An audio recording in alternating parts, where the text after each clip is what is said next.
I'm a little concerned about a combination in the second half of global growth slowing down a little bit, not recessing or anything, but just slowing down after we've elevated everyone's expectations. And at the same time, maybe slowing down not enough to break inflation's sort of slow upward move. So assume that growth, I think we're going to get a 4.5% second quarter number in real GDP, but let's say it slows to 2.5%. Or something like that in the second half, or a little less, at the same time that global growth also slows. But even then, if we're at a 3.8% unemployment rate, Melissa, that even a 2.25%, 2.5% real GDP growth is going to be enough probably to push wages above 3 and keep inflation in general going higher. If that dollar that Bob just spoke of breaks in the second half on weaker growth, then you'd also see another spike up in commodity prices. And I think that put us in a difficult position. Weaker growth may cause some to question their earnings estimates for the year, but it won't be enough to stop the Fed from maybe having to lift rates or the bond vigilante from having yields going higher.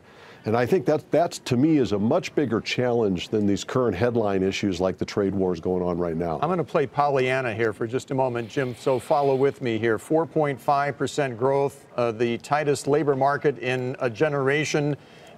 Inflation starting to pick up because we had retail sales that were the best in 6 months last month. I mean, it just keeps getting better and better, it would seem. Right. So are you suggesting that this is as good as it's going to be and the only direction to go from here is down?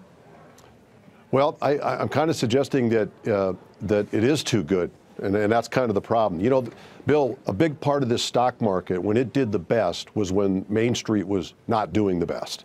We had a lot of excess slack, and you could grow the economy and not create any cost pressures, any interest rate pressures, any inflation pressures, no need for the Fed to tighten. Now we got a completely different situation.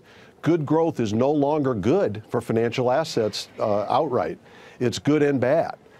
It does raise profits, but it also raises the interest rate pressures, the cost pressures that pressure profit margins.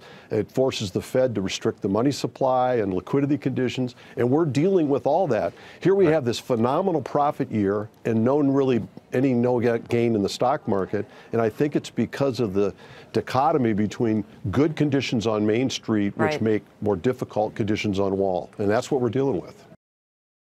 Hey there, thanks for checking out CNBC on YouTube. Be sure to subscribe to stay up to date on all of the day's biggest stories. You can also click on any of the videos around me to watch the latest from CNBC. Thanks for watching.